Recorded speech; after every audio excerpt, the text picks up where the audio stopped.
Welcome now, Mr. Ken Beatty.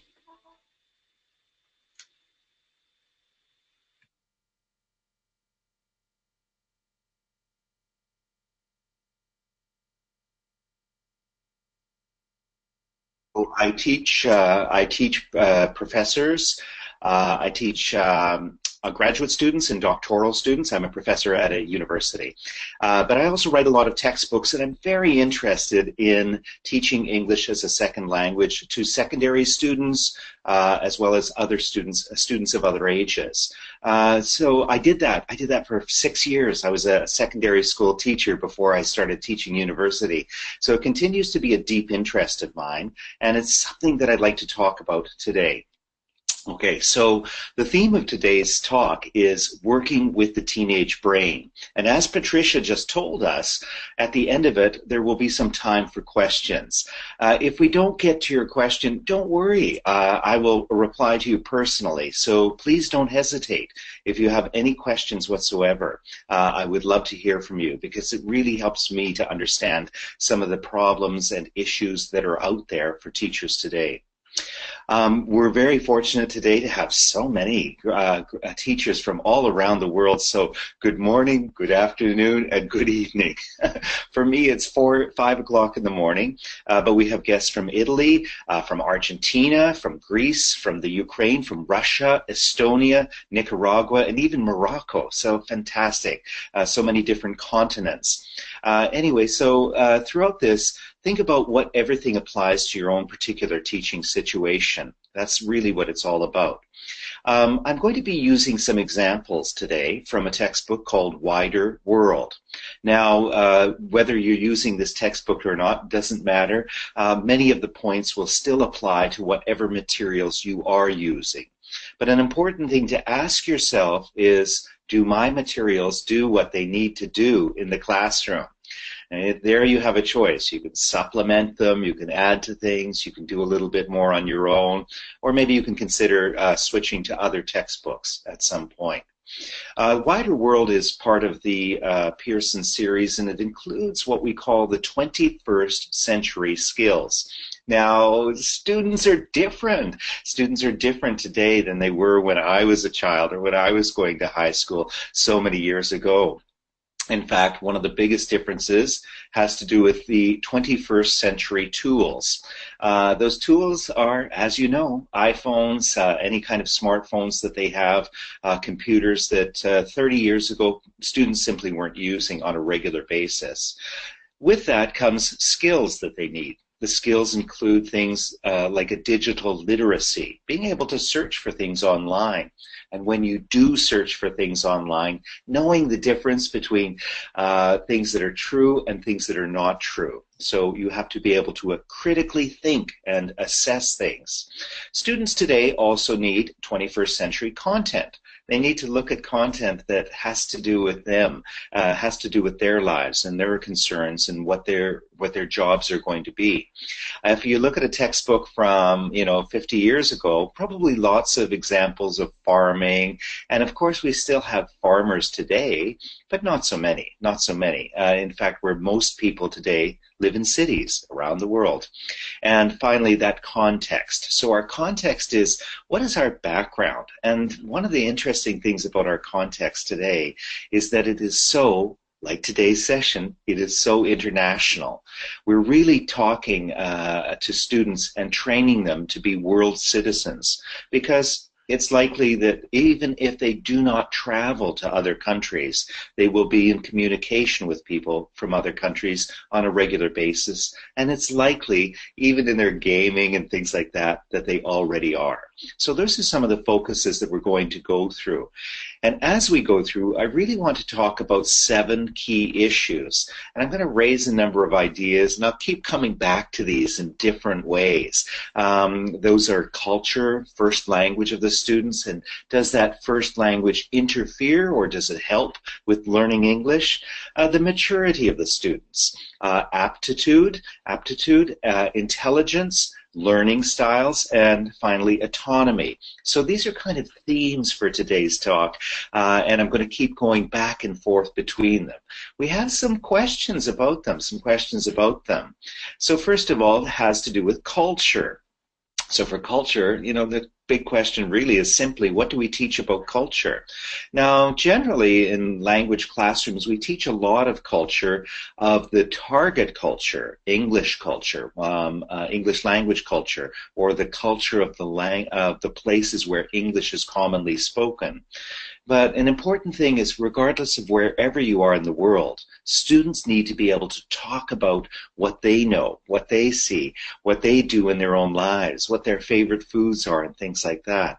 So one thing we can't overlook with culture is we need to teach them the English language for local culture. That's an important idea. The second one has to do with first language. And that's, again, as I mentioned, what makes it more or less difficult to learn English? Well, if you're starting off and your writing script is the English alphabet, like our friends today in Italy, of course, that's going to be a little bit easier for them. Maybe a little bit more challenging if your first language is Arabic, such as the teachers coming today from Morocco, or even the Cyrillic alphabet used in the Ukraine and Russia. So this is going to be a little bit different, and I know we probably have some teachers visiting today from China. So how do we predict, identify, and remediate typical learner errors? Because that's one thing that we find, is that the first language will influence the second language with some predictable types of mistakes, and we need to be able to identify and isolate those. A third one is maturity. How do we deal with learners who are at different maturity levels? So in a classroom, we often find students who are misbehaving, and it doesn't matter how old the students are. There's often some who act out. Partly, it's important for us to realize the reasons why they act out. Often this has to do with the idea that they are uncomfortable with the materials or with the context of the teaching classroom, so they want to show off in some way. Essentially, we have to just remember that age does not equal maturity. We can have older students who are not as mature as some younger students. So again, I'm just trying to raise some questions and some concerns and ideas here. Another one is aptitude. So aptitude has to do with your ability to learn a language. We just had a guest staying with us for the last week. She's Swiss. She's from Switzerland. And oh my goodness, so of course she speaks English with us, but her first language was German, but she learned French in school and Italian in school. And where is she living now? She's living in China. So she's working in Shanghai, so she's been learning Chinese. But before that, she lived in Kenya. So many different languages. And this, of course, is an example of aptitude for learning a language. The first thing for aptitude is, if you've learned another language before, it helps. But of course, we don't always have that luxury for our students. So we need other things. We need attitude, a positive attitude toward language learning. We need the students to have a set of skills that helps them to learn efficiently and effectively. And that can sometimes overcome just a natural aptitude for learning a language. Learning styles. This is a huge area, very controversial. Howard Gardner, many of you will know, basically the different types of intelligence. But there's some questions about whether or not people just prefer to learn in some ways, or if they really do learn better in some ways. So you can try a little experiment. And again, this video will be available for you afterwards if you just want to look at this again. But you could ask students or teachers to say whether or not they're mostly visual learners or auditory learners. And then you can ask students to read 10 5-syllable words for 1 minute. Take the words away and ask them to write those words. And it can be 3-syllable words, or depending on the level of your students. And then let's make them simpler. And then you remove the words, ask them to write them, and then you repeat the exercise, getting students to listen to 10 words and then write them. So what should happen? Well, if they say they're visual learners, then they should be able to remember more of the words that they just read. If they say they're auditory learners, then they should be able to remember more of those words that they heard. But I can tell you already, I've done this experiment with a couple thousand different teachers in different countries, and in fact, it's all mixed up. People think they're visual, they're really auditory. People think they're auditory, they're really visual. So in this case, sometimes we need to think, is it that you have a learning style or just a learning preference? You may prefer it, but it might not be the best way for you to learn. When I taught in Hong Kong, I taught in Hong Kong for 12 years. And my students say, oh, Dr. Beatty, you can talk. We will listen. We enjoy hearing you talk. Of course, I said, nonsense. You need to practice your speaking, so I want you to talk more. So we can't confuse learning styles with learning preferences. Intelligence. Intelligence is a very, very difficult one.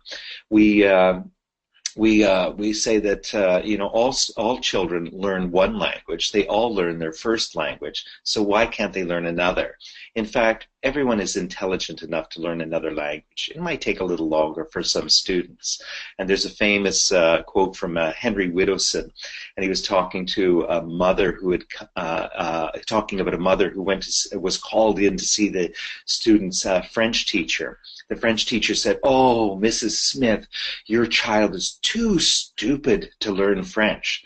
And so the mother was very smart, and she said, "Well, why don't you just teach him whatever language that stupid French children learn?" So the idea, again, is that everybody can learn a language, and intelligence really doesn't have to be part of it. Autonomy.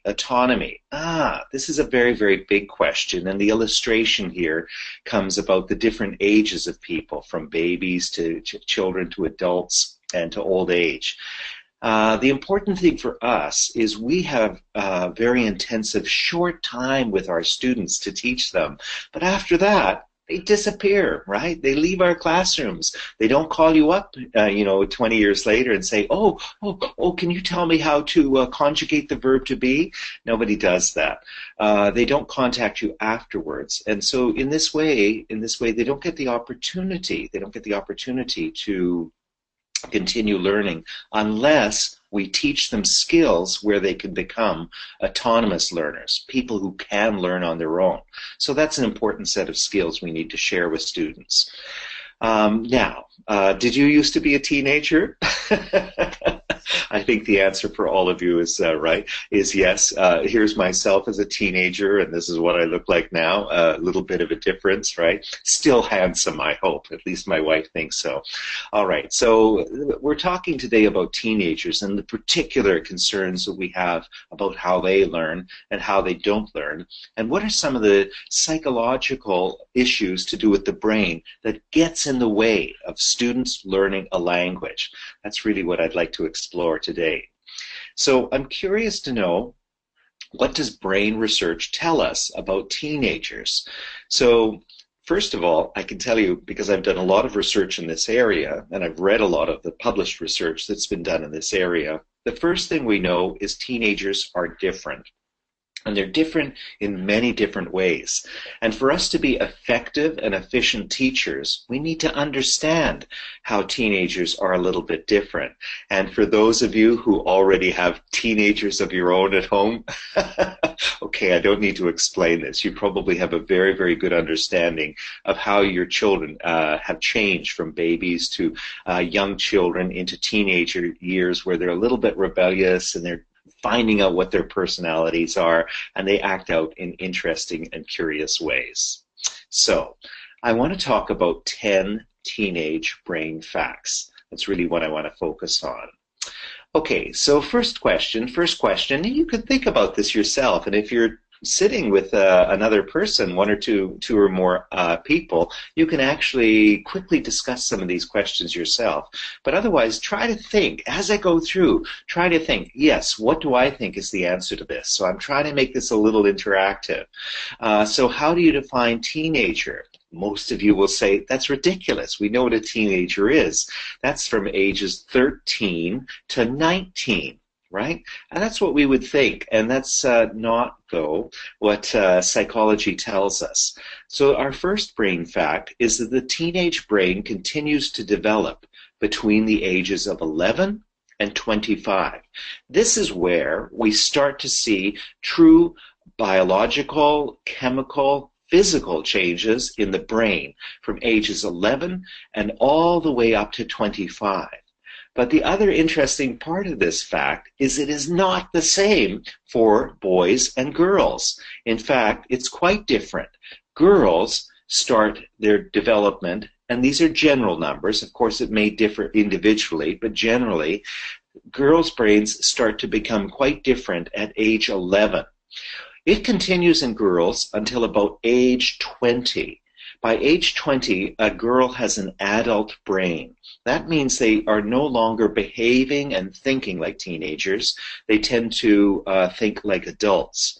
But boys, I'm embarrassed to say, boys start later, around age 12, and they continue until age 25. So they continue to be teenager and have teenage types of behaviors until they're at the age of 25. So it's kind of curious. It's kind of curious how these changes happen over these years. And I think understanding that helps us to understand some of the other points I'm going to talk about as we go through the teenage brain. Because when you suddenly realize, oh yeah, 24-year-olds, 16-year-olds, not so much different between boys in some ways, then things start to make more sense. 40% of teenagers in the world don't attend school, though.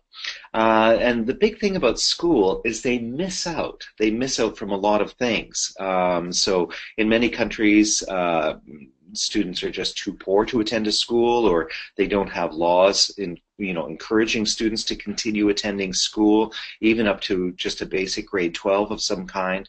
And so a lot of teenagers don't attend. And in this way, they end up missing opportunities.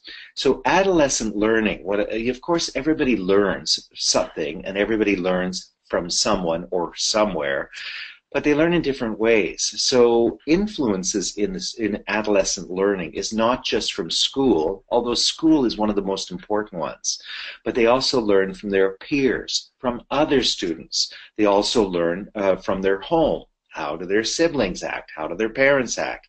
They learn from what we call distributed resources, which have to do with online materials. So important today, so important. They often learn from their work. If they begin work early, then they become inculcated or introduced into certain expectations of what it is to be a young adult, and also how to learn new ideas. And finally, there's things like communities that they belong to. Could be anything. Could be a church or a mosque, or could be a soccer club or a chess club. Anything, another community that you belong to in some formal or informal way. These are all ways in which we introduce them. But part of the important thing, we introduce students to learning, but part of the important thing is how do we socialize students? Because this is one of the biggest challenges. They can learn everything, say, on the World Wide Web, and people often say to me, oh, Ken, in a few years, probably, people will just be learning online, or will learn from a robot or something like that. But in fact, what we need is students to be socialized. We need students to learn how to talk to and act with other students. It's an important sort of an idea. How do we do that? How do we do that? And specifically, how do we do that in the classroom with the teaching materials that we have? Well, one of the biggest things that we can do in a classroom is to constantly have pair work and group work activities. I go to some schools and I'm always amazed. I'm invited into classrooms and I'm always amazed at how much the teacher's talking and how little the students are talking. The students need to talk a lot to each other to practice what they learned, and more importantly, to build the confidence to be able to speak outside of the classroom. This is extremely important. So this is a typical sort of type of activity, a pair work activity. And pairs use these questions to talk about your family. And we'll keep coming back to this idea. We don't want them to talk just about a family in a book, but your family. Because, of course, you know, if I go to another country, nobody will say to me, oh, can you tell me about the family on page, 236? No, they're going to ask about my family. So students need to be able to do this, and everybody's answer will be slightly different. So it talks about some basic questions. But creating pair work opportunities is one of the most important things we do in the classroom. Okay, let's go on to our next brain fact, number 2. Teenagers' brains are ready to learn, but they see themselves as teenagers and the world as unchanging. What do we mean here? Well, again, you can think back to your own teenage years, but you can also, if you know teenagers, you can think about how they tend to think that some things will last forever. So they have their friends, and George is my best friend. Oh, he'll be my best friend forever. We know our friends change throughout life. They get new types of clothing, right? And they say, oh, I love this shirt. I'm going to love this shirt forever. This is the best style. Everything else is bad, right? Even though they were wearing another style of shirt or pants last year or shoes. So they tend to see the world as not really changing. They think that it's just something psychological in the brain. They see themselves also as unchanging. I believe this. I'll always feel this way. And of course, they won't, and they'll grow, but they have a hard time understanding this. So what's our teacher's response? Our response as teachers is try to show them opportunities about how different the world is and how other people change throughout their lives. So they start to get those hints or those clues that, yes, your world is going to be different, and it's going to be very, very different in the coming years. So they need to look at things and be exposed to a lot of different teenagers and families and people of different ages in different contexts doing different things. Because, for example, they might skateboard and they say, oh, I love skateboarding. I will always skateboard, right? And you say, well, how many 50-year-old skateboarders do you see? Not so many. Your interests will change. So we need to give them the opportunities. We need to show them perspectives on a changing world by introducing them to other students in textbooks or in the classroom even, who have different interests and think about things in different ways. A great question to ask your teenage students is, say, go home and interview your parents and ask them what they were like as teenagers, or what they thought as teenagers. And it can be very, very amusing to think what their parents were like. Okay, Jack Richards suggests that teaching typically involves several different things, selecting learning activities. But one of the things he mentions in this long list here, and again, this is available on the video for you later to look at, is preparing students for new learning. And this is something we often don't do very well. We simply ask the students, say, open your books, we're looking at this. And we don't really prepare them for the learning. How can we prepare students for learning? We have to start off by thinking about what they know, what they don't know, and maybe what they think they know, but they're wrong about. So students come into a classroom and they're not empty vessels. We don't open up their heads and pour in knowledge. What we're really doing is we're trying to work with what they already know, and if we make them aware of what they don't know, they're more susceptible to learning. So that's something we have to do in a very big way. That's often in the textbooks. What we have to do is we have to ask them a lot of questions so that they can contribute what they can see, what they can know. Now, and you see, this is a typical type of an activity that helps us to do something like that. What can you see in the photos? In pairs, match the photos 1 to 6 with phrases A to F. Okay, so you can do this. Is the concert very long? So they're looking and they're using their own knowledge. You say, is this a language activity? Well, we know that it is, but they don't. They think it's kind of a puzzle-solving activity. So that's great. That's great because they don't understand that they're learning, actually. So it's kind of a subversive learning of some kind.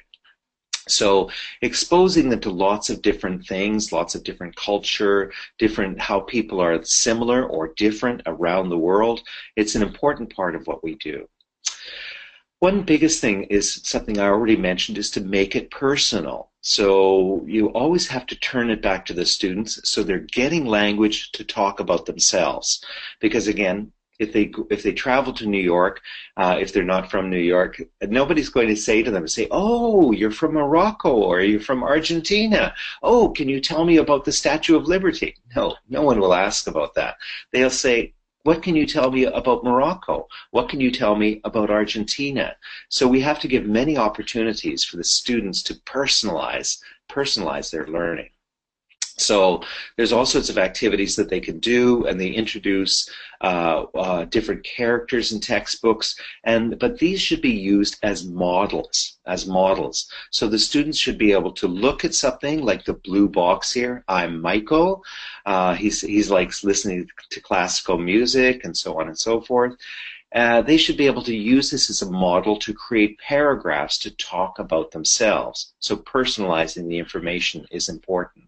And that can help them go through that brain fact of trying to understand who they are and how they might change.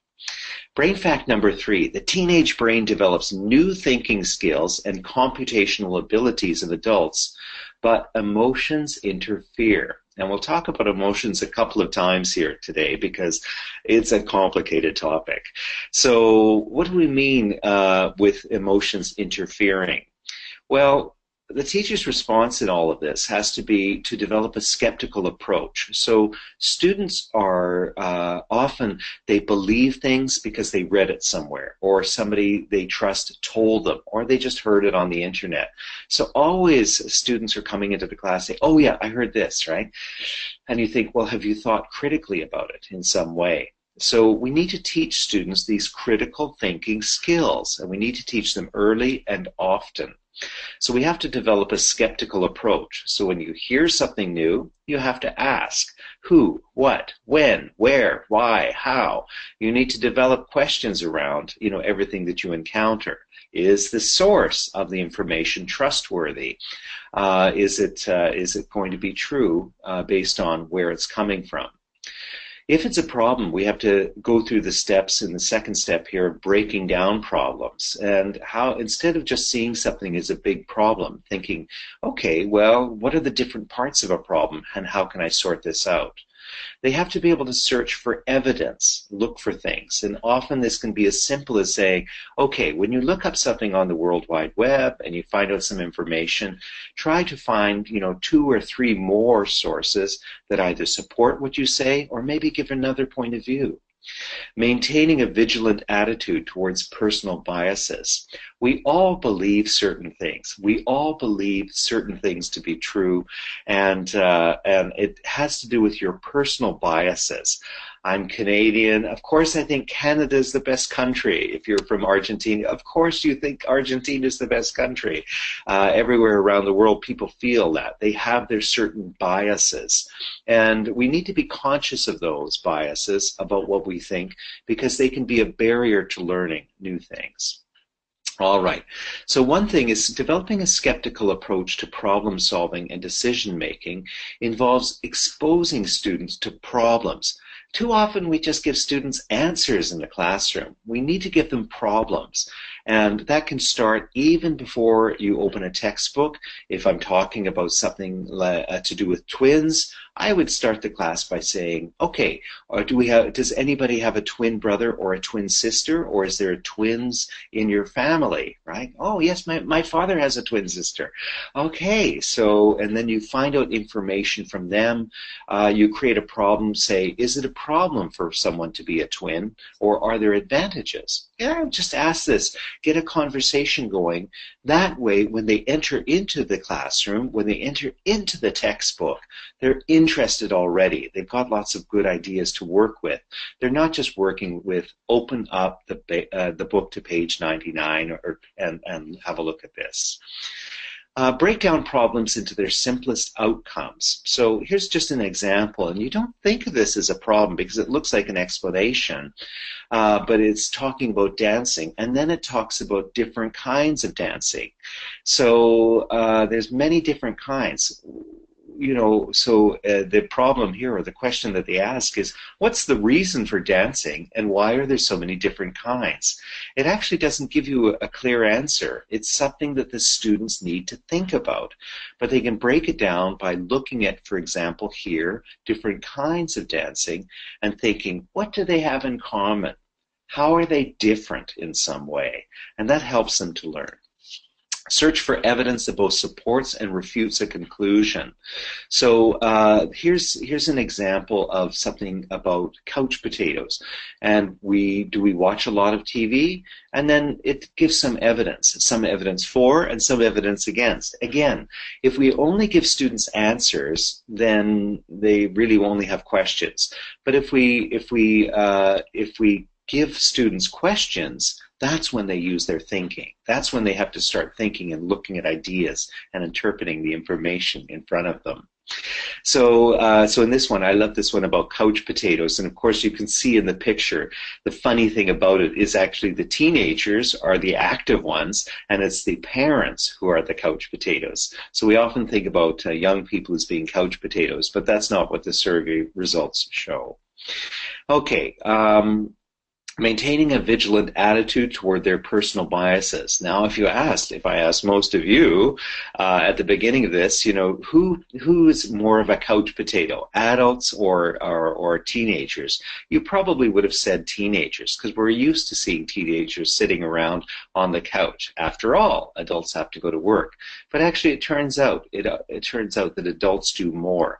So our bias is interfering with our ability to learn and to really think objectively about something new. So the teacher's response again: develop a skeptical approach, break down problems, search for evidence for and against something, and maintain a vigilant attitudes towards your personal bias. Think about, what do I think, and why do I think that? Is it just because somebody told me to think like that, or is it something else? What about the emotions? We mentioned emotions at the beginning of this. That can interfere. It can interfere. Often, for example, with personal biases, we feel very, very strongly about things emotionally, and we don't want to hear other news. We don't want to hear something against it.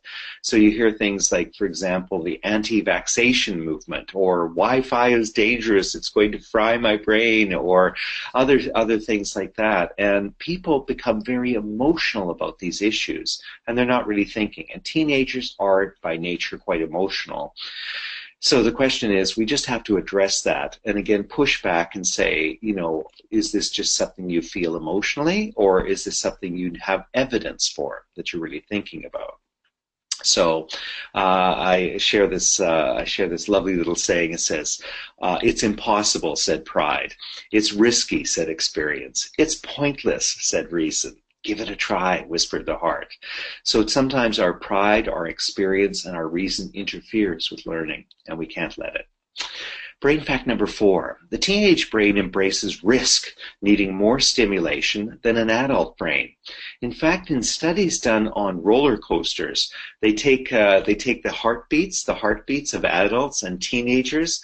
And adults, you go on a roller coaster, oh, they're so worried, and their heart's beating so much. And teenagers, they think, yeah, boring.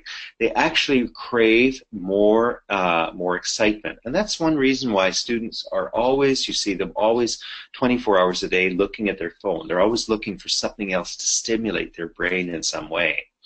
As teachers, what can we do about this? Well, we don't want them to engage in dangerous behaviors and things like that. We want to maintain a safe environment, but we do want them to be excited in some way.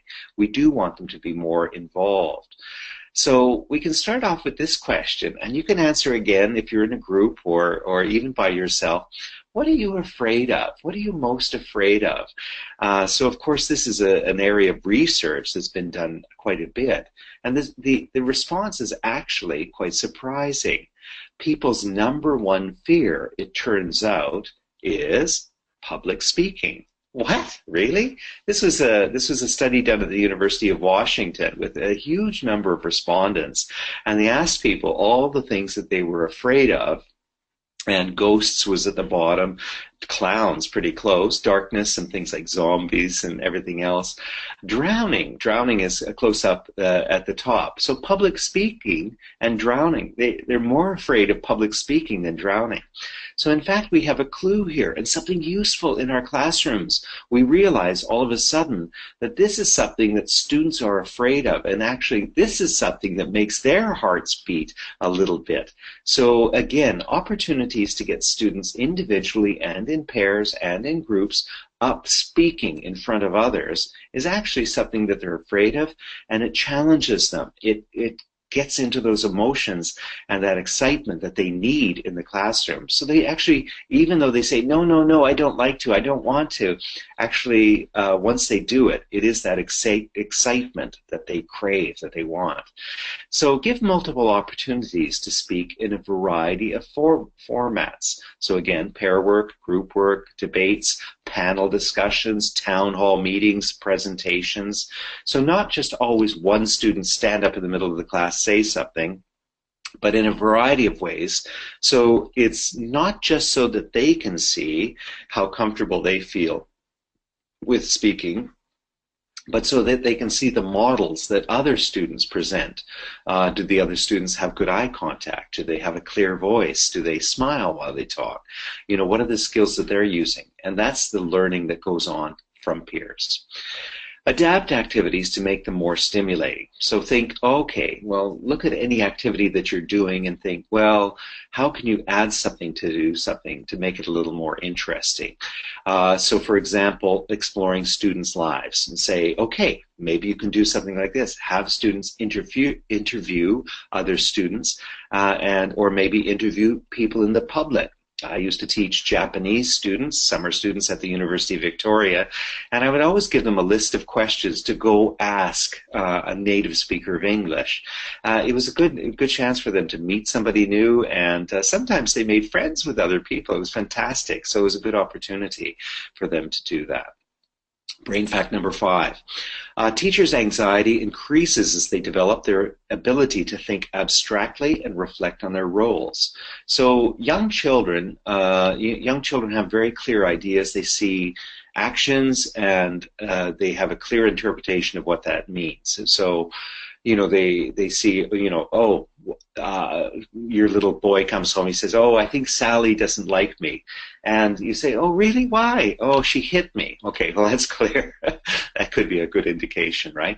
And but when they get older, you say, oh, the teenager comes home, oh, I think Sally doesn't like me anymore. Really? Why not? She's your good friend. She says, oh, she looked at me funny, right? So again, it's starting to apply roles and think about how other people think. It's really what they do. So students need to challenge their inhibitions and build confidence in themselves by undertaking a range of social activities. So creating social activities in the classroom. We're saying this over and over again.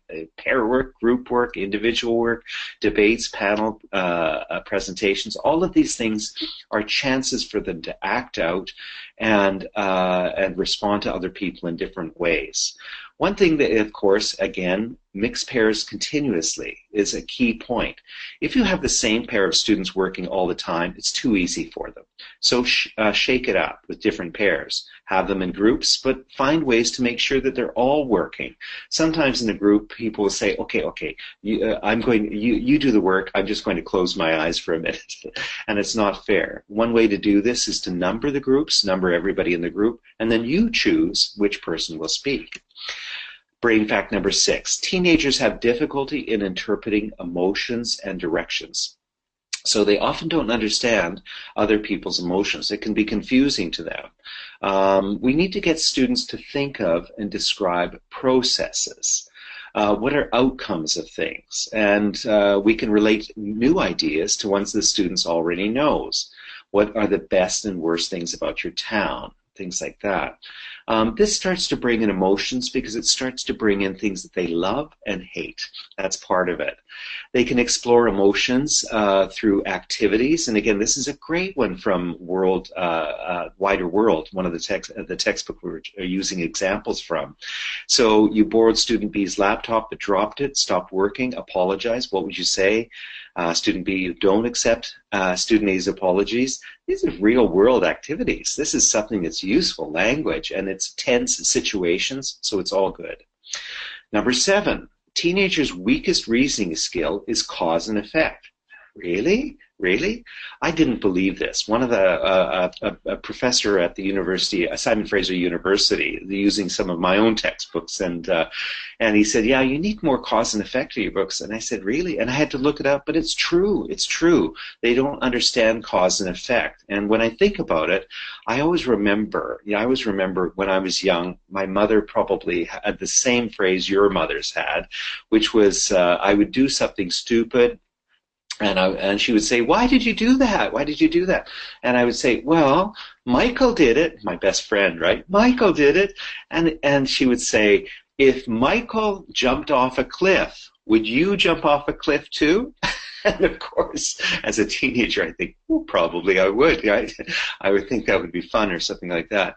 But the relationships pressure students into doing things. This is why, unfortunately, students are so susceptible to things like drinking and bullying and even drugs and things like that, is because if their peers do it, then they think they should be pressured into doing it as well.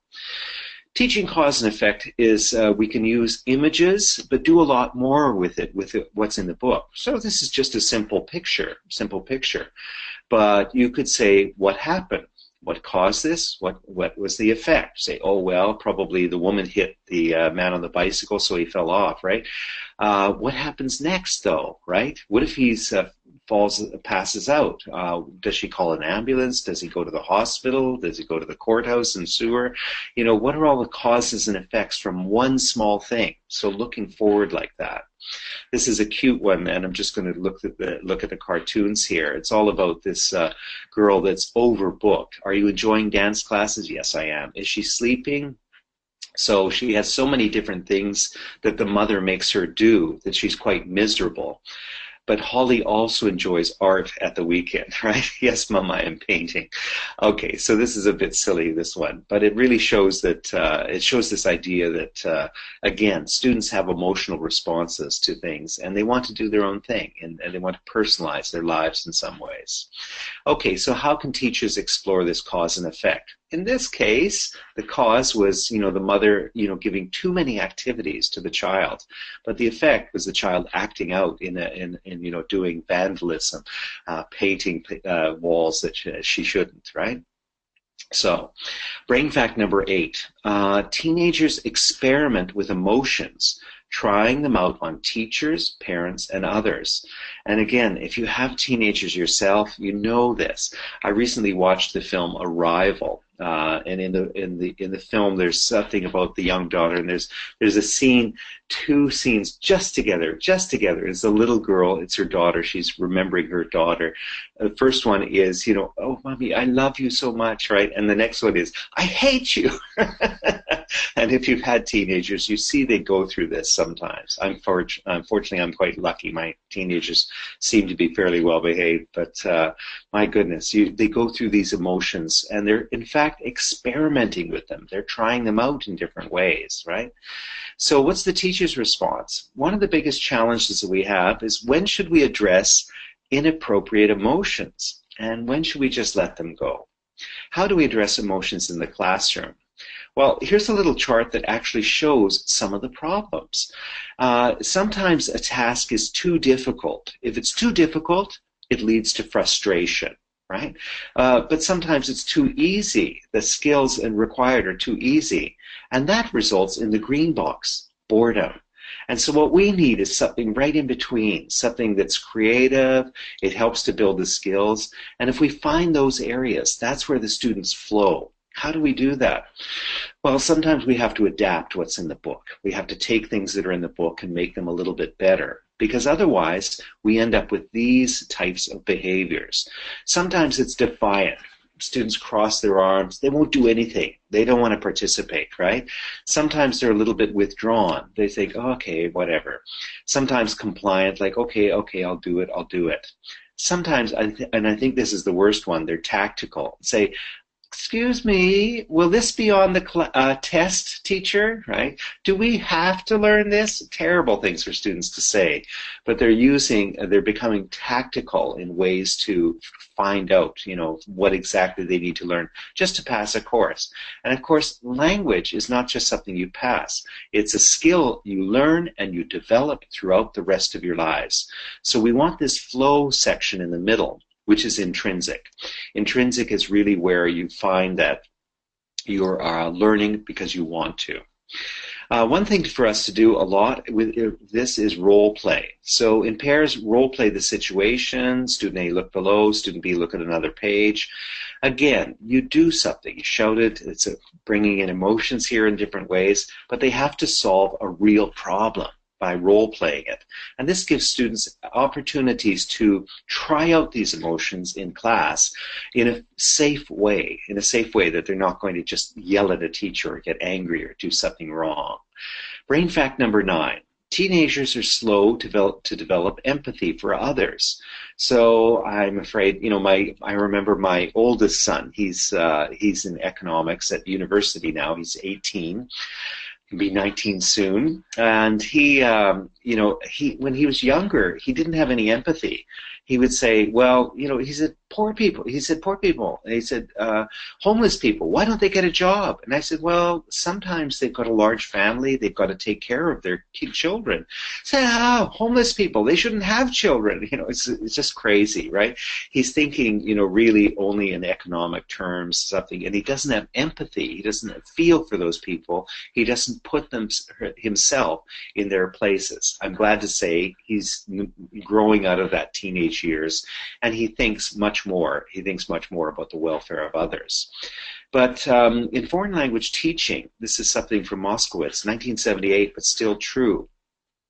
Too often we start with the textbook, and we're using the textbook as a model, and then we finally, at the end, we talk about the students. But what Moskowitz says, transfer to the textbook is easier when the content starts with the student. So again, this goes back to always asking, what do you think? What do you know? What do you know about this topic? Are you interested in this topic all the time? And not just opening the book to the page we're doing. So here's an example again from the book, just one small example.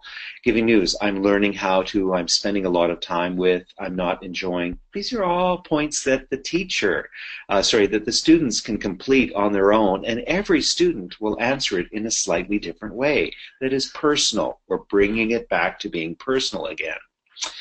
Brain fact number 10, our last ones. This is one, unfortunately, you think you cannot do so much about. Teenagers need more sleep.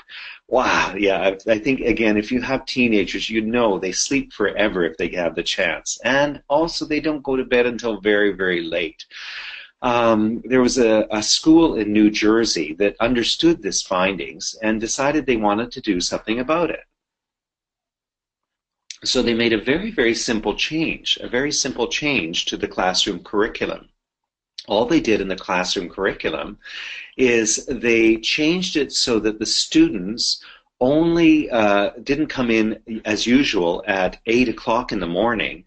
They came in 2 hours later at 10 o'clock in the morning. What's curious about this is all of the other changes that happened because of it. Many other things happened because of it. First of all, the students' grades went up. The students' performance on sports teams went up. So they started winning all their sports team in basketball and football and different sports because they were more awake. They had had a better sleep. They were coming to class that way. Discipline problems within the school went down. They were actually much calmer, much happier because they got enough sleep. And also, the most surprising one is there were fewer accidents outside of school, because often early in the morning when they were coming for class at 8 o'clock or 8:30, they would have a bicycle accident, or they would walk in front of a car, or they would trip and fall, or they would have an accident in the playground. All of a sudden, it all changed. It all began to stop. And it was simply by changing the hours. Now I know what you're thinking. Okay, sorry, that sounds great, but we can't do that in our school. Maybe we can't, but we can do two things. First of all, I would ask, if you're giving a test to students, don't give it first thing in the morning. You won't get the student's best behavior, best performance on a class, no matter how much they know the material. If you give a class at 8:30, a test at 8:30, students will not do as well as they will at 11:30 in the morning. So if you have a choice between giving a test early in the morning and later, and I know some people don't, you need to deal with that. But the other part of this is motivation. If they're tired, they need higher degree of motivation. And again, it goes back to the same things we've been saying. You have to find ways to make it about the students, make students more interested in the content. So the teacher's response is that teenagers' rhythms are different, and teachers should consider the times when they're most awake and also be concerned about stimulants that they may use to stay awake. I remember going to one school, and when I was teaching a secondary school, I started off, my specialty was emotionally disturbed children. I ended up actually working in a prison facility for teenagers, terrible kids who had done, everything from armed robbery to assault, prostitution, and murder. Terrible, terrible children. But they had to be educated. But in another school I was teaching at, also with kids not so bad, but I remember walking to school one day myself, and in front of me was one student, and he had a big jug of soda pop and a bag of chips. And I think his mother had given him some money for breakfast and said, yes, buy your breakfast or something. But of course, drinking, so much cola or something like that, of course he was not going to be, he was using stimulants that would make him, that wouldn't be very good in the classroom. Too excited, and then he would crash. Okay, so what do we know? We've covered a lot of different ideas here. I just want to very briefly go over these just as a reminder, and you can put them together with some of the ideas that we've said. First of all, culture is very, very important in a variety of ways, but most importantly, students need the language to talk about their own culture. First language may interfere with how they learn a second language, but there's a lot of literature that's been written about this. And you can predict where they will have the problems, and that's where you as a teacher need to tailor your lessons and give a little more information. The students' maturity levels will differ. If we treat them with respect, hopefully they treat the teachers with respect as well. But we have to realize that it's a changing thing, that they will become more mature in time. Their aptitude can be natural if they've learned, 2 or 3 languages already, and that's fantastic for us. But if they don't have very strong aptitude, it just means we need to work a little bit harder and make the materials more motivating in some way so that they will continue to learn as efficiently and effectively as possible. Intelligence is really not an important thing in the classroom, and even if a student is not a very strong student in other classes, it doesn't mean that they can't learn a language. We should realize that and maybe give some students extra time to do a test, because really we just want them to have a positive attitude towards learning a language, because again, that has to do with autonomy. They will need the skills to learn throughout the rest of their lives. With learning styles, one of our points is that, yes, they may prefer to learn in some ways, but it doesn't mean that's the only way that they should learn. In fact, we're better off mixing up different ways of learning throughout. And then finally, autonomy. Autonomy is giving the students those skills so that they can continue to learn language throughout the classroom. We don't have enough time to teach them every word in the dictionary, every point in a grammar book, everything they're going to need to say throughout life. So we have to give them the autonomy so they have simple questions that they can continue to learn on their own. All right, so just in summary, I would say that teenagers stand between childhood and adulthood, and they can best make the transition with the support of teachers who try to understand them, address their needs. it's really very important for us to somehow push them to help understand, what their needs are and help them in different ways in the classroom using quality materials, but also just really understanding who they are individually as young teenagers who are going through great changes in their lives. I've got a website, kenbeatty.ca, with lots of teaching ideas on it for you, so you can copy that down, and I hope that was useful. All right, now what we'd like to do is, I think we may have a few questions. I think Patricia will be asking me, and also I wanted, before I go, to remind you that this is the first of a week of webinars by a variety of people. I'm talking on Wednesday morning at the same time again on another topic if you're interested, but there are other excellent presentations this week as well. So now I think we have to turn it over to Patricia and see if we have any questions. Patricia, can you unmute?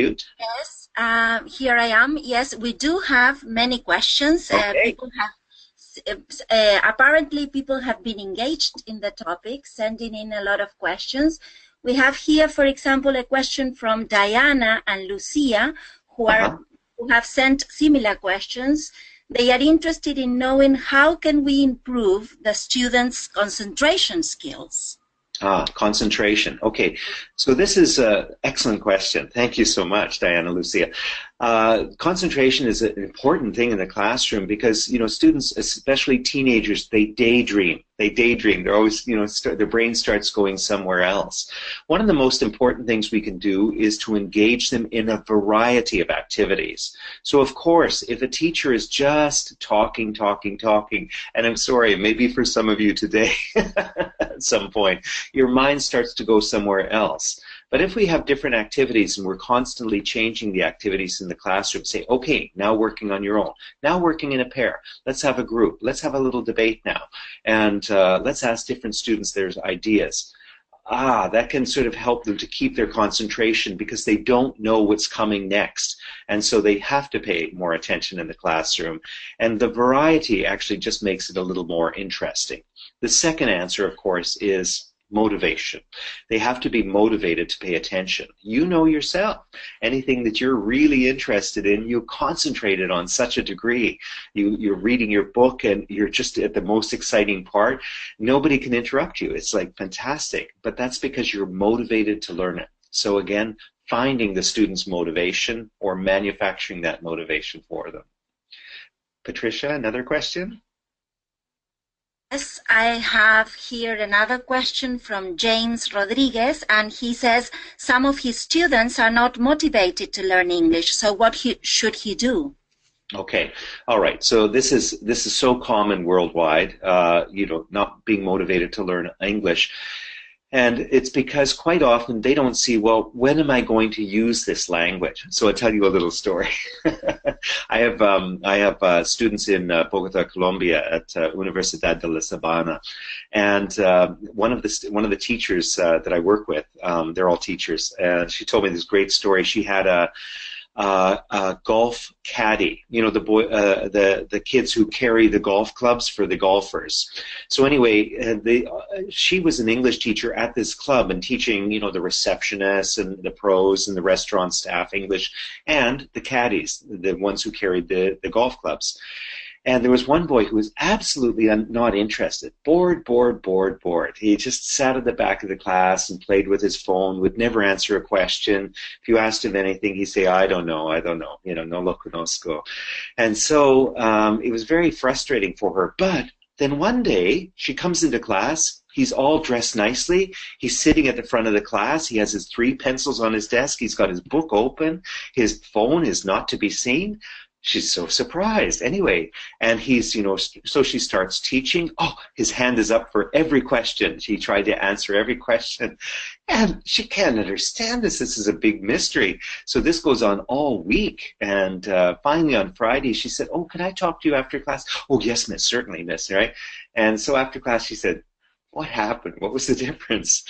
And he said, I hate to say this, but he said, I only speak Spanish, so I work with the Colombians, mostly the business people from Bogota who come to the golf course to play. But the other caddies who speak English, They work with the Australians and the British and the American tourists who come, the Canadians who come. And he said, the Canadians and the Americans, the British, New Zealanders, they tip 10 times as much. They pay 10 times as much for the caddies as others. So what happened here? What happened? It's silly, but he realized, he became motivated because he found the reason himself. So I would do a couple of things. First of all, you have to just say to the students, where do you think you might learn English? Where do you think you might use English sometime in your life? Not now, maybe not this year, but next year, the year after, because it takes years to learn a language. And make them start to realize. You can share this story. But think about and explain all of the opportunities that they can have if they learn English, all the different kinds of jobs. And a very simple one is this. It's a study done, I think it was by Stanford University. They looked at economically how much more money you made if you spoke a second language. And for people who speak English, it's not so much. It's about 5% more. You can get paid about 5% more throughout your life, which adds up. But they said for someone whose first language is not English, when they learn English, they get paid 10 to 15% more throughout their lives. It's a huge amount. It's a huge amount. So it is a language of opportunity, and economic opportunity right now. It will change maybe someday. Maybe it'll become Chinese or Russian or something else. But right now, it's a language of opportunity. So you have to find ways for them to think, yeah, what would I use English for and why? That's a good point. All right. Patricia, another question. Do we have time? Yes, we have another one that Olga and Roosevelt shared, and it is related to misbehavior. They say their students are all the time calling their attention or looking at their cell phones, not turning off their cell phones, for example. So what can they do? Yes, it's so common. It's so common. I'll just concentrate more on the cell phones as a misbehavior because that's so common. I know that I've heard several things. One is that many teachers just collect the cell phones at the beginning of the class. And some teachers have, in their classrooms, they've hung up, you've seen these shoe racks where they have many places for the shoes to go. They just number them and say, yes, at the start of class, put your phone into that. That's one sort of thing, just taking it away from the students and to do something. But another approach which is seems a little crazy, but it's to actually start changing your teaching a little bit to get students to use their phones more for the class. So, for example, many of the materials for Wider World, other courses, they have online materials that go with it. Maybe you could say, okay, take out your phones. We're going to do this part of the course. Then all of a sudden they start using their phones for the classroom materials. Or you think of an assignment. Okay, I want you to all look up on your phone something. I think then once the students, I've talked to teachers who have tried these approaches. These are not my ideas. But they say that once the students start using their phones for learning English, then they start thinking of other ways they can use it to learn language. And it kind of changes, kind of changes that. Yeah, it kind of changes some of that thing. So there's also many tools for sending messages to phone and things like that. And even one teacher, I remember one day, she said, okay, we're going to have a class, but only in chat, text chat. So she put up, or she did a Twitter. So she put up a Twitter hashtag, and she said, no talking in this class. And then she just taught the whole class on Twitter, and all the students had to Twitter all their answers and questions and everything else. So maybe there's some creative ways that you can think about doing it, but I know, my own children, all I can do is to say, at the dinner table, no phones. That's our big rule. Never when you're eating. So we do talk, but yeah. So take them away or find a way to use them more interestingly. Yeah. Okay, Patricia, have we run out of time for questions? I'm sure some people have to go. They've got things. I have one more, if you think it's okay, and then we finish. Yeah, Mikhail and Julie Jama are interested in knowing how to develop speaking skills. So if you could give them some tips. Right, okay, fantastic. So speaking skills, one of the most challenging in the classroom. Why? Because students don't get that many opportunities to speak. And so the first thing to do in the classroom is to think, how much am I speaking as a teacher and how much are the students speaking? So they really need a couple of different things. And again, a lot of the textbooks do this because they stagger it. Generally, you should start with teacher talking, and then the whole class maybe repeating some things, but then working in groups, and then working in pairs, and then always giving them a chance to present.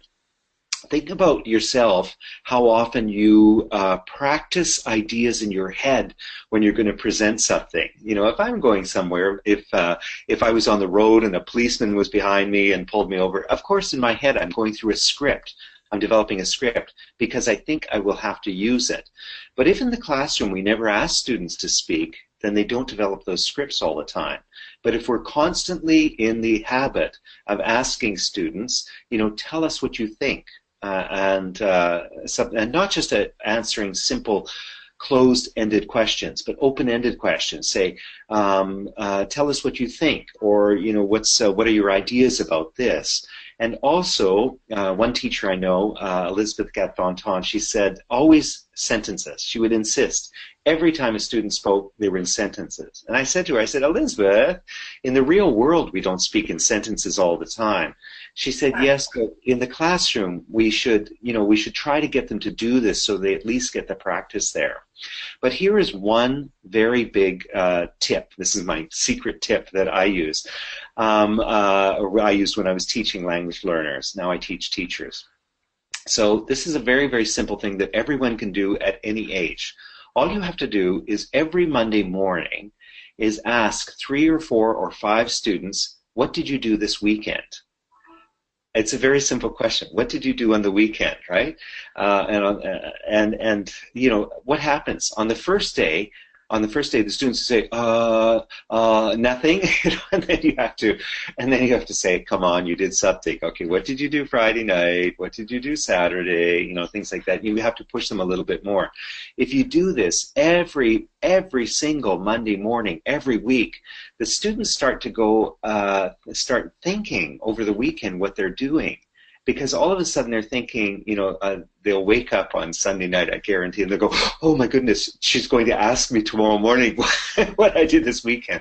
How do I say that in English? And so they start to think in English. So this seems like a roundabout way, but it's really, speaking is not the problem. Thinking is the problem. They have to start thinking in English, and then it becomes easier to speak. But they will only think in English if we push them and give them opportunities to speak in the classroom. Okay, thank you, Ken. Thank you all for participating. We've run out of time. We will be waiting for you next Wednesday, Thursday, Friday. Remember, this is the teenage week, so we will have a lot of interesting topics for you. So we wait for you all to join us in. Thank you, Ken. Okay, thanks so much. Bye-bye.